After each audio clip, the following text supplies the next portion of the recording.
Banking exams के लिए जीए को इफेक्टिवली कैसे प्रिपेयर करें। कौन से इंपॉर्टेंट टॉपिक्स हैं जीए के लिए जिन पे हमें ज्यादा फोकस करना है। हमें दो सोर्सेज फॉलो करना चाहिए या एक सोर्स फॉलो करके भी एग्जाम क्लियर किया जा सकता है। हमें कितने मंथ के जीए करने चाहिए, 6 मंथ की, 5 मंथ की, कितने मंथ की। And most importantly exam time पर जीए को कैसे रिवाइज करें। गाइज ये सब सवालों के जवाब मैं आपको आज दूंगा एक अफेयर्स क्लाउड के एक लाइव पीडीएफ के थ्रू, जिसके थ्रू मैं आपको समझाऊंगा कि आपको इफेक्टिवली क्या क्या पार्ट पढ़ना है एंड क्या क्या पार्ट को स्किप करना है। एंड ऑल्सो इस वीडियो के एंड में मैं आपको एक ऐसा ट्रिक बताने वाला हूं जिससे आप अपने जीए के स्कोर को 5 मार्क्स तक बूस्ट कर सकते हो। हे गाइस, मेरा नाम है दुर्गेश गुप्ता, आईबीपीएसपीओ। कैसे हो आप लोग? आई होप सो आप लोग सब सही होंगे एंड अच्छे से कंसिस्टेंटली प्रिपेयर कर रहे होंगे। गाइस ये वीडियो पूरा डेडिकेटेड रहेगा जीए को लेकर। जीए के बारे में डिटेल में बात करेंगे, क्या करना है क्या नहीं करना है, एंड हम सारे पॉइंट्स को डिस्कस भी करेंगे इस वीडियो में। उससे पहले अगर गाइस आप चैनल पर नए हो तो प्लीज चैनल को सब्सक्राइब करो एंड वीडियोस को लाइक करो। इससे मुझे बहुत मोटिवेशन मिलता है एंड मैं और भी अच्छा काम कर सकूंगा। गाइस स्टार्ट करते हैं। बहुत लोगों को ये भी डाउट था कि अफेयर्स क्लाउड के ऐप पे सर पीडीएफ कहाँ पर है, तो मैं आपको वहीं से स्टार्ट करने वाला हूँ ताकि आपका भी डाउट क्लियर हो जाए। आप देखेंगे ये रहा अफेयर्स क्लाउड का ऐप, इसको खोलेंगे हम लोग ताकि आपको सब समझ में आ जाए। एंड आपको इसके अंदर माई कोर्सेज में जाना है। अगर ये देख लीजिए आप, ये पेड वाला है तो आपने डेफिनेटली पेड लिया रहेगा, तो यहाँ पे जाओगे आप एंड इसमें सर्च करोगे ये येलो कलर वाला, आप इसको चूज़ करोगे। इसके अंदर आपको सारे मंथ्स का, डेज का एंड वीक, मंथली जो भी आपको पीडीएफ पढ़ना है, इन सब के अंदर आपको ये सब आपको इसके अंदर मिल जाएगा। जिससे आप पीडीएफ खोलोगे आप देखोगे कि इसके अंदर जून, मई, अप्रैल, मार्च, फेब, आपको सारे के सारे मंथ्स के पीडीएफ आपको इसके अंदर मिल जाएंगे। हम लोग फर्स्ट खोलेंगे मई को एंड डेली वाले को चूज़ करेंगे।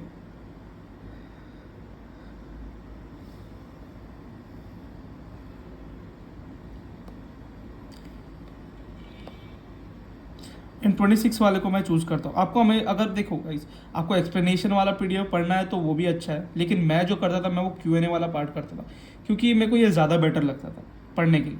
तो मैं ये क्यूएनए वाला सिलेक्ट कर रहा हूँ आपको दिखाने के लिए। मैंने इसको ऑलरेडी डाउनलोड करके रखा है तो मैं आपको बता देता हूँ रीड करने के लिए।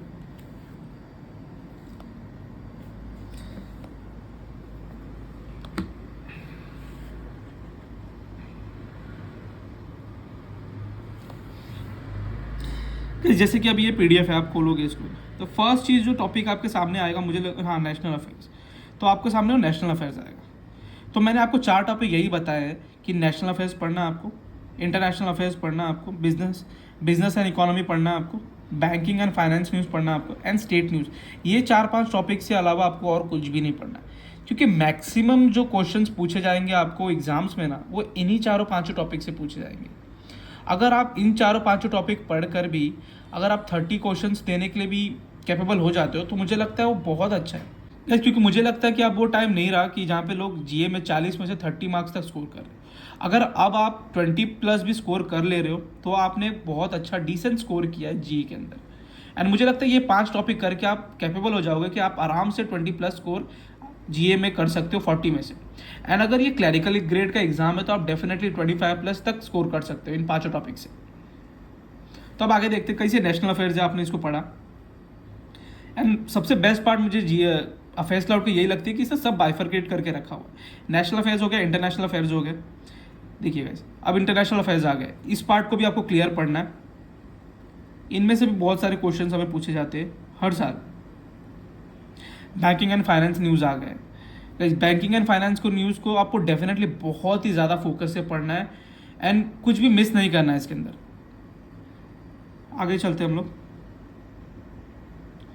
इसके अंदर इकोनॉमी एंड बिजनेस वाला पार्ट नहीं है। देखिएगा हर रोज़ वो नहीं आएगा, लेकिन मैक्सिमम टाइम आपको इकोनॉमी एंड बिजनेस वाला पार्ट दिखेगा इसके अंदर एंड आपको वो करना है। अपॉइंटमेंट रेजिग्नेशन कोई ज़रूरत नहीं है, इन्वायरमेंट कोई ज़रूरत नहीं, इंपॉर्टेंट डेज भी कोई ज़रूरत नहीं करने के लिए। आपको सीधा स्किप करके जाना है स्टेट न्यूज़ पे, ये वाले पार्ट पर। स्टेट न्यूज़ वाले पार्ट को भी आपको अच्छे से डिटेल में पढ़ाई करना है।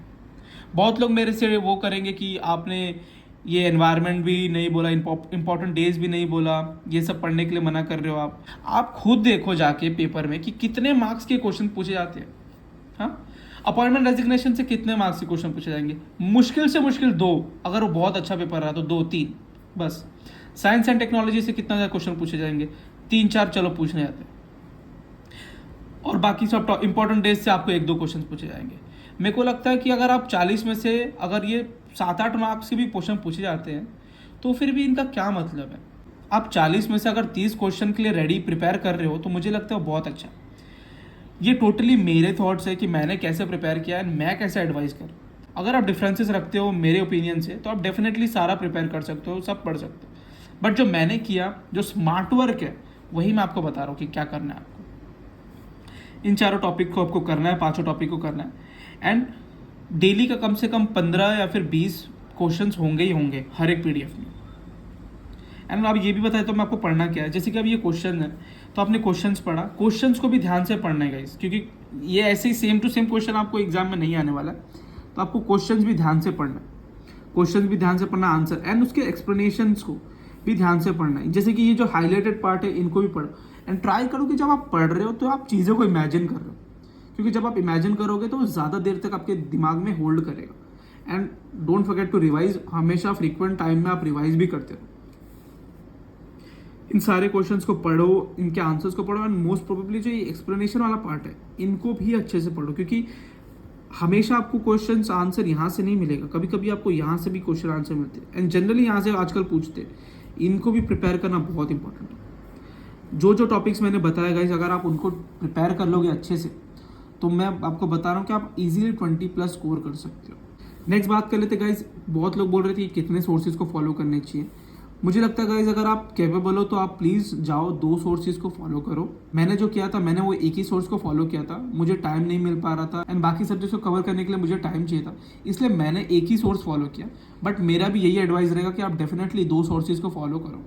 लेकिन अगर आप एक सोर्स को भी अगर अच्छे से मीन्स एकदम अच्छे से प्रिपेयर कर रहे हो, कुछ भी स्किप नहीं कर रहे हो, एकदम अच्छे से रीड कर रहे हो, एक्सप्लेनेशन वाला पार्ट भी अच्छे से कर रहे हो, तो आपको एक सोर्स भी इनफ रहेगा। बट लेकिन अगर आप बस रीड कर रहे हो एंड आप ज़्यादा से ज़्यादा न्यूज़ पढ़ना चाहते हो तो आप डेफिनेटली 2 सोर्स को भी फॉलो कर सकते हो। नेक्स्ट क्वेश्चन की बात कर लेते हैं गाइस कि हमें कितने मंथ का जीए को प्रिपेयर करना है। गाइस कोई आपको बोलेगा 6 मंथ का कर लो, 7 मंथ का कर लो, 8 मंथ का कर लो, बट प्रॉब्लम ये है कि आपको मंथ्स ज़्यादा प्रिपेयर करने की जरूरत नहीं है। अगर आप 5 मंथ का भी जीए प्रिपेयर कर रहे हो बट इफेक्टिवली बहुत अच्छे से प्रिपेयर कर रहे हो तो आपका 5 मंथ का जीए काफी है। एंड मेरा भी एडवाइस ये रहेगा कि अगर आप 5 मंथ का भी जीए कंप्लीट करो अपने एग्जाम के डेट से लेकर पीछे के 5 मंथ का, तो 5 मंथ का भी जीए काफी होगा गाइस। बस आपको करना क्या है कि आपको 5 मंथ का जीए इफेक्टिवली अच्छे से प्रिपेयर करना है कि उसके अंदर के अगर कोई क्वेश्चंस आए तो आप उसको मिस ना करो, आपको उसके बारे में पता होना चाहिए। तो गाइस 5 मंथ का जीए काफी होगा। नेक्स्ट टॉपिक की बात कर लेते हैं गाइस कि एग्जाम के टाइम पर हमें जीए को कैसे प्रिपेयर करना है। फर्स्ट मैं आपको बताता हूँ कि गाइस मैं कैसे करता था। भले आपको लगेगा कि थोड़ा ये ज्यादा है बट फिर भी जैसे भी मैं करता था मैं आपको बता देता हूँ। जैसे कि अगर मेरे को एग्जाम में, मेंस का एग्जाम है, उसके अंदर 10-12 दिन है तो मैं ट्राई कर रहा हूँ कि मैं हर एक मंथ को एटलीस्ट 2 बार रिवाइज करूँ। तो वो मैं कैसे करता था, मैं एक मंथ को 2 दिन में डिवाइड कर लेता था, 15 डेज में। तो मैं जनरली 7 बजे उठता था एंड 7 से लेकर 10 तक यानी कि 3 घंटे के बीच में मैं ट्राई करता था कि 15 दिन का मैं पीडीएफ रीड कर लूँ। एंड ट्रस्ट मी गाइस ये हो जाता था, इतना कोई बड़ी बात नहीं है। लेकिन अगर आप 15 दिन का नहीं कर पा रहे हो, 10 दिन का ही करो, 10 दिन का करो, 3 दिन में आपका मंथ कंप्लीट हो जाएगा। मैं ऐसा करता था कि 7 बजे उठ के 10 बजे तक मैं 3 घंटे के बीच में वो 15 दिन का पीडीएफ कंप्लीट कर लेता था एंड बाकी पूरा दिन 10 से लेके पूरे रात तक फ्री हो जाता था बाकी चीजें करने के लिए, कॉन्ट्स, रीजनिंग एंड जो भी है डिस्क्रिप्टिव, वो सब पार्ट को कंप्लीट करने के लिए। तो आप भी इसको यूज कर सकते हो, थोड़ा जल्दी उठ के ये कंप्लीट कर लो, या फिर आपको कोई और टाइम सुटेबल लगता है तो आप उसको भी फॉलो कर सकते हो। एंड गाइस एंड में बात कर लेते हो उस ट्रिक की जो मैं आपको बताने वाला हूँ। गाइस ट्राई करो ना कि स्पोर्ट्स वाले सेक्शन में जाओ आप एंड जो लेटेस्ट स्पोर्ट्स है, ट्रेंडिंग स्पोर्ट्स है, जैसे कि 4 स्पोर्ट्स में बता दूंगा आपको। एक तो ग्रैंड प्रिक्स जो होते हैं, वो टेनिस होते हैं, चेस होते हैं और ये बैडमिंटन होते हैं। इन चारों स्पोर्ट्स के अगर न्यूज आते हैं तो आप उनको ध्यान से पढ़ो। इनमें पढ़ना क्या है आपको मैं बता देता हूँ। देखिए विनर कौन है एंड जो सेकंड नंबर पे आया या फिर जिसने लूज किया वो कौन है एंड वो कौन से कंट्री से बिलोंग करता है। गाइस इन दोनों मिक्सचर से ही बहुत सारे क्वेश्चंस एग्जाम में पूछे जाते हैं। एंड अगर आप सब चीज आपको प्रिपेयर नहीं करना है कि कितने मीटर से हारे, कितने ये से हारे, पॉइंट से हारे, वो सब नहीं करना आपको बस देखना है कि फर्स्ट नंबर पे कौन था, सेकंड नंबर पे कौन था या फिर लूजर कौन था एंड उन दोनों की कंट्रीज की कौन से कंट्री से बिलोंग करते हैं। अगर आप खाली ये 2-3 चीज प्रिपेयर कर लोगे तो आप अपने जीए के स्कोर को 5 मार्क्स तक बूस्ट कर सकते हो। मैंने बहुत सारे एग्जाम्स में देखा कि ये सब क्वेश्चंस रेगुलरली पूछते हैं एंड इस पर कोई ध्यान नहीं देता है, और जबकि पूरे 5-6 महीने में ज्यादा न्यूज नहीं आते, मुश्किल से मुश्किल ये 20 MCQs रहेंगे आपको पूरे 5-6 महीने में, तो आप इन सबको आराम से प्रिपेयर कर सकते हो एंड अपने जीए के स्कोर को बूस्ट कर सकते हो। तो गाइस ये थी हमारी वीडियो जीए को लेकर, डिटेल वीडियो, एंड मुझे लगता है मैंने सारे क्वेश्चंस का आंसर इसमें दे दिया है। फिर भी अगर आपको कोई भी डाउट है जीए को लेकर तो मुझे आप कमेंट सेक्शन में पूछ सकते हो, मैं डेफिनेटली सारे कमेंट्स का आंसर दूंगा। एंड अगर कोई भी सब्जेक्ट के रिलेटेड भी आपको क्वेरीज है तो कमेंट सेक्शन में पूछ सकते हो, मैं अगर वो ज्यादा लंबा रहेगा तो उसके लिए वीडियो बना दूंगा, एंड अगर वो कमेंट सेक्शन में आंसरेबल है तो मैं उसका आंसर कर दूंगा। तो फिर गाइस मिलते हैं नेक्स्ट वीडियो में, तब तक के लिए जय श्री राम।